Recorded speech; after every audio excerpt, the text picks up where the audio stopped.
Marcus Thompson had earned himself quite a reputation in Millfield County by the time he turned 32. Not for his success as a cattle rancher, though his sprawling property was indeed the envy of many. Not for his generosity, though he'd helped more neighbors through tough winters than anyone could count. No, Marcus was famous for something far more puzzling to the good people of their small community: his absolute refusal to court any woman, no matter how suitable, beautiful, or persistent she might be.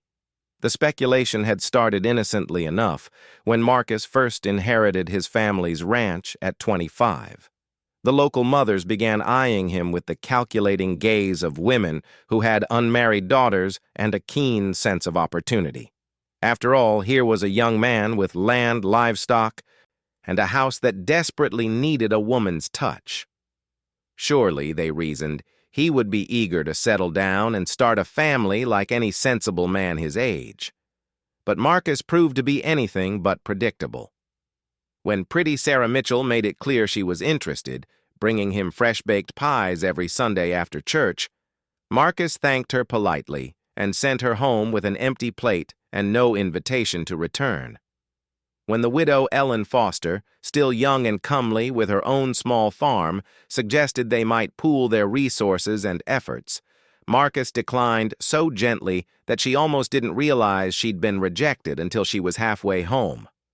The rejections continued with such consistency that they became the stuff of local legend. There was Rebecca Harris, the school teacher with her quick wit and gentle manner. Marcus listened to her clever observations about books and farming with genuine interest, but when she hinted that she wouldn't mind if their conversations continued over dinner in his kitchen, he found reasons to end their chats earlier and earlier each week. Then came Rosemary Chapman, whose father owned the general store and who was considered by many to be the most beautiful girl in 3 counties. She had golden hair that caught sunlight like spun silk and eyes the color of summer sky. More than one young man had made a fool of himself trying to win her attention, but she seemed to have set her sights on the enigmatic rancher. For months, she found excuses to visit his property, delivering supplies that could have been left at the mailbox, bringing news that could have waited for the next church social, offering help with tasks that Marcus clearly managed perfectly well alone. Marcus treated Rosemary with the same courteous distance he showed everyone else. He accepted her offerings gracefully, listened to her chatter with patient attention, and sent her on her way with nothing more than a polite tip of his hat. The girl's father grew so frustrated with these fruitless visits that he finally forbade her from making any more trips to the Thompson ranch, declaring that his daughter was wasting her time on a man who clearly had no intention of marrying anyone. As the months turned to years, the women of Millfield County began to develop theories about Marcus Thompson's peculiar behavior. Some whispered that he'd been hurt badly by a woman in his past, perhaps during his brief stint working in the city before he came home to claim his inheritance. Others suggested he was simply too particular, holding out for some impossible standard of perfection that no real woman could meet. The more romantic souls believed he was pining for some lost love, waiting faithfully for a woman who would never return. The more practical observers had different ideas. Old Mrs. Henderson from the post office was convinced Marcus was simply too comfortable in his bachelor ways to want the responsibility of a wife and family. Some men, she declared with authority born of 60 years of watching human nature, get so set in their habits that they can't imagine sharing their space with another soul. Her theory gained support from those who'd visited the Thompson Ranch and seen how meticulously organized everything was, from the tools in the barn to the books on the parlor shelves. It did seem like the home of a man who'd grown accustomed to having everything exactly where he wanted it. But perhaps the most persistent theory came from Marcus's own behavior during these encounters with eligible women. Those who watched closely noticed that he never seemed uncomfortable or annoyed by feminine attention. He wasn't rude or dismissive as a man might be if he truly wanted to be left alone. Instead, he appeared genuinely puzzled by the women's interest, as if he couldn't quite understand why they were bothering with him in the first place. This observation led to another popular theory, that Marcus Thompson simply didn't understand women's signals. Perhaps, some suggested, he was so focused on practical matters like cattle and crops that he missed entirely the subtle cues that indicated romantic interest. This idea was supported by the fact that Marcus seemed to have perfectly normal friendships with the married women in the community. He could chat easily with farmers' wives at church socials, discuss weather and harvests with the ladies who ran the various committees, and even dance politely when pressed at community gatherings. It was only when single women approached him that he seemed to become distant and formal. Whatever the true reason for his behavior, Marcus continued to live his solitary life with apparent contentment. He rose each morning before dawn to tend his cattle, spent his days mending fences and managing his land, and passed his evenings reading by lamplight in his empty parlor. He attended church services faithfully, participated in community barn raisings and harvest celebrations, and maintained cordial relationships with all his neighbors. The only thing missing from his life, according to everyone else, was a wife. The situation became so well known that visitors to Millfield County were often told about the mysterious bachelor rancher within days of their arrival. Traveling merchants would ask about him with amused curiosity. Young women visiting relatives would inquire whether the stories they'd heard were really true. Even the circuit preacher had been known to make pointed comments during his sermons about the importance of marriage and family, though Marcus seemed entirely unaffected by these hints from the pulpit. By his 32nd winter, Marcus Thompson had become something of a local institution, the man who couldn't be caught, wouldn't be courted, and apparently had no intention of ever taking a bride. The women had largely given up trying. The mothers had redirected their matchmaking energies toward more promising targets, and the community had settled into accepting that some men were simply meant to remain bachelors. It was into this atmosphere of resigned acceptance that a new element was about to enter, one that would challenge every assumption the people of Millfield County had made about their most stubborn single resident. Elizabeth Hartwell arrived in Millfield County on a Tuesday morning in late October when the leaves were turning gold and the air carried the first sharp promise of winter. She came quietly, without fanfare, as the new school teacher hired to replace Miss Rebecca Harris, who had finally accepted a proposal from the banker's son in the neighboring county. Elizabeth had responded to the position advertisement with a carefully written letter and excellent references from her previous school in Pennsylvania, but she had revealed little about herself beyond her qualifications and her availability to start immediately. The first thing people noticed about Elizabeth was that she was different from the usual run of school teachers who found their way to small farming communities. She was older, for one thing, perhaps 28 or 29, well past the age when most women were considered spinsters if they remained unmarried. But there was nothing apologetic or resigned about her manner. She carried herself with quiet confidence, spoke with gentle authority, and seemed genuinely delighted to be in Millfield County rather than disappointed to have ended up in such an isolated place. Elizabeth was also striking in a way that was hard to define. She wasn't beautiful in the conventional sense like Rosemary Chapman had been, with her golden hair and perfect features. Elizabeth's hair was a rich chestnut brown that she wore simply pinned back, and her eyes were a warm hazel that seemed to change color with her mood and the light.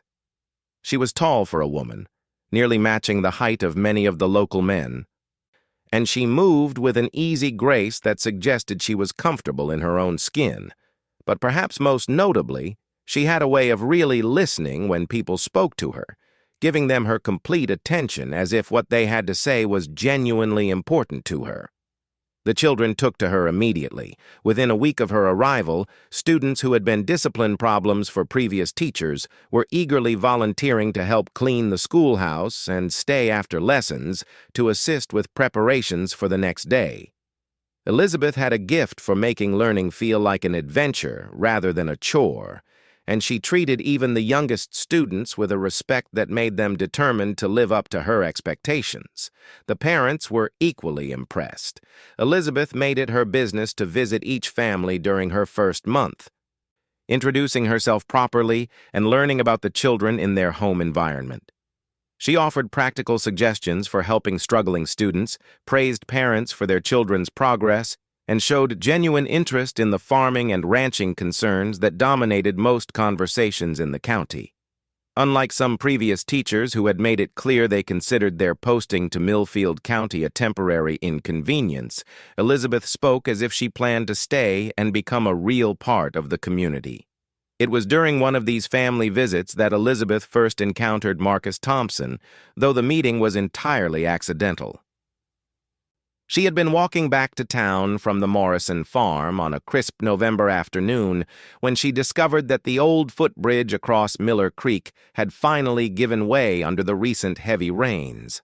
The creek was running higher than usual, and while she might have managed to cross it in warmer weather, the thought of arriving at her boarding house soaked and muddy held little appeal.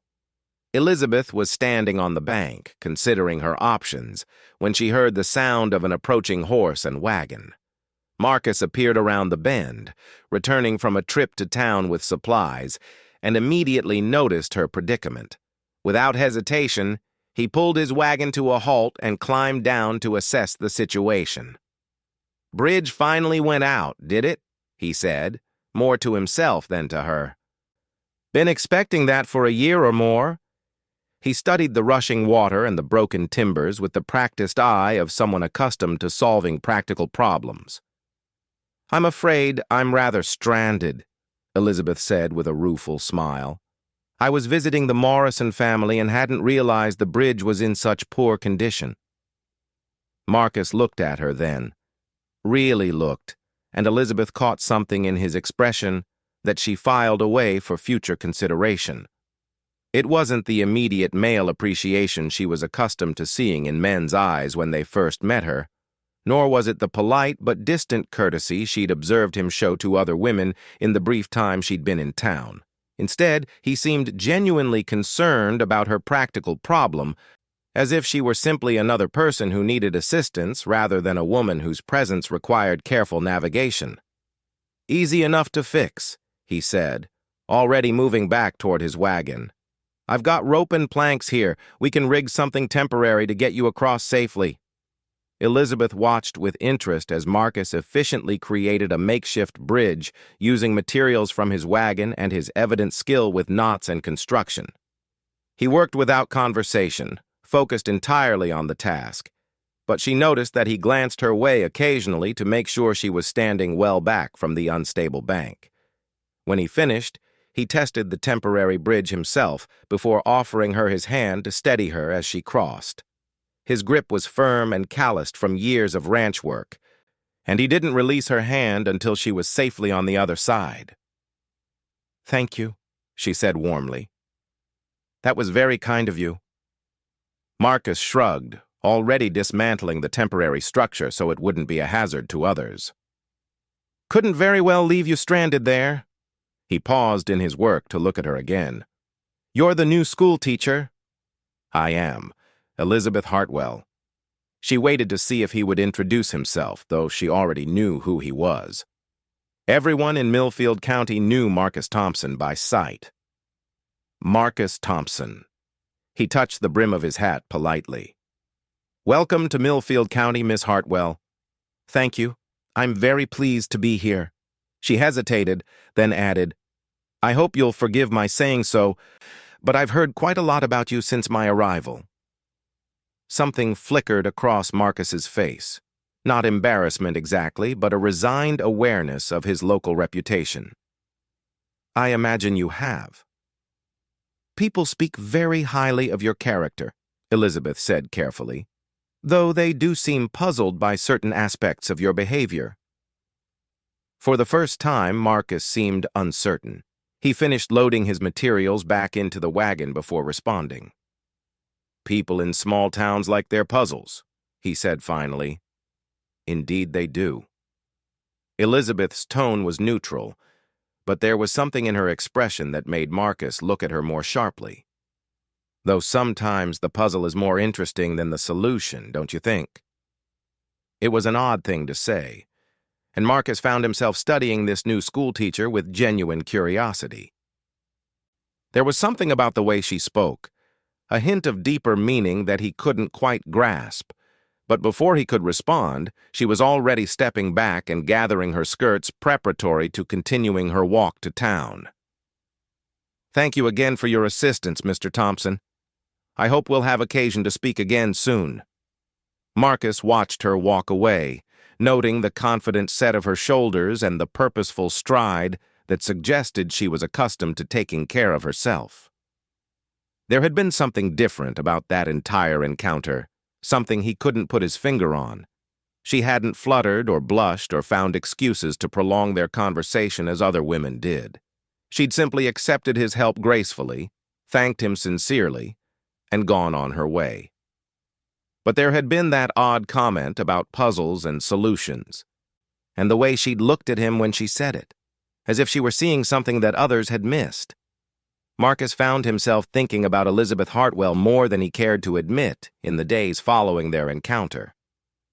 He told himself it was simple curiosity about a newcomer who seemed different from the usual run of people who found their way to Millfield County, but he couldn't shake the feeling that she had been studying him during their brief conversation, not with the calculating interest of a woman looking for a husband, but with the thoughtful attention of someone trying to solve a particularly intriguing riddle.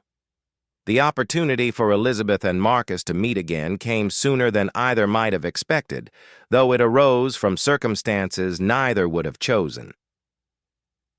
A severe early winter storm struck Millfield County in mid-December, bringing with it temperatures cold enough to freeze water pipes and snow deep enough to make travel between farms treacherous.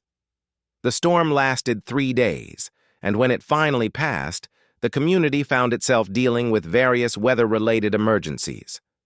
Elizabeth had volunteered to help coordinate relief efforts from the school building, which had become an unofficial community center during the crisis. She was there on the morning when Marcus arrived with his wagon loaded with firewood for families whose supplies had run dangerously low. She watched through the window as he methodically unloaded split logs, stacking them with the same careful precision she'd observed when he built the temporary bridge. When Marcus finally came inside to warm himself with coffee and to receive his next assignment from the volunteer coordinators, Elizabeth approached him with a practical question that had been troubling her since the storm began. "Mr. Thompson," she said, appearing at his elbow with a steaming cup and a concerned expression, "I wonder if I might ask your opinion about something." Marcus accepted the coffee gratefully, noting that she'd somehow remembered exactly how he liked it, black with just a touch of sugar. "What can I help you with?" "It's about the Henderson place." Elizabeth gestured toward a map spread on one of the school desks, where various homes and farms were marked with colored pins indicating their status. "Mrs. Henderson is alone there since her son moved to California, and I'm worried about her. She's too proud to ask for help, but that old house of hers can't be very warm in weather like this." Marcus studied the map, his expression growing serious. The Henderson farm was indeed isolated, sitting at the end of a winding track that would be nearly impassable after the recent storm. "You're right to be concerned. That place was old when I was a boy, and Agnes Henderson isn't getting any younger.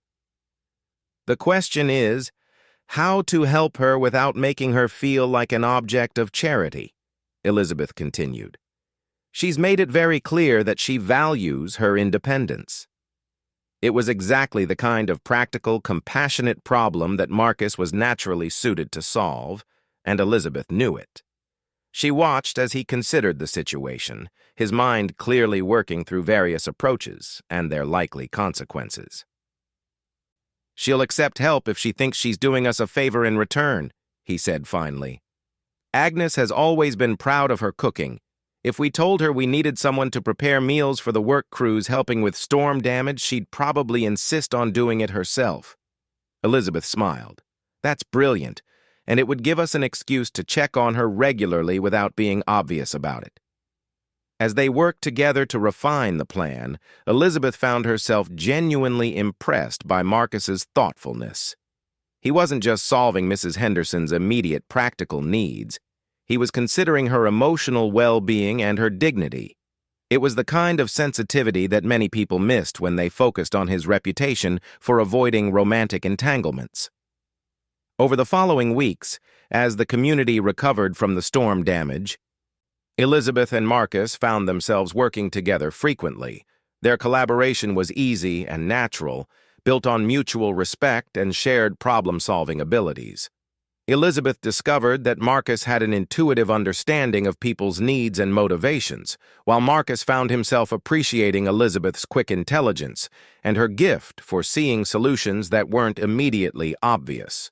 But it was during the annual Christmas social, held in the church hall on a snowy evening in late December, that their relationship took an unexpected turn. Elizabeth had been watching Marcus throughout the evening, noting how he participated in community conversations with genuine interest, but somehow managed to avoid being cornered by the few single women who were still optimistic enough to try their luck with him. She was standing near the refreshment table, ladling punch into cups for the children, when she overheard a conversation between two of the local matrons that made her pause. "It's such a shame about Marcus Thompson," Mrs. Patterson was saying to her companion. "A fine man like that, with all that land and that lovely house, and he'll probably spend his whole life alone." "Mark my words," replied Mrs. Bradley with authority.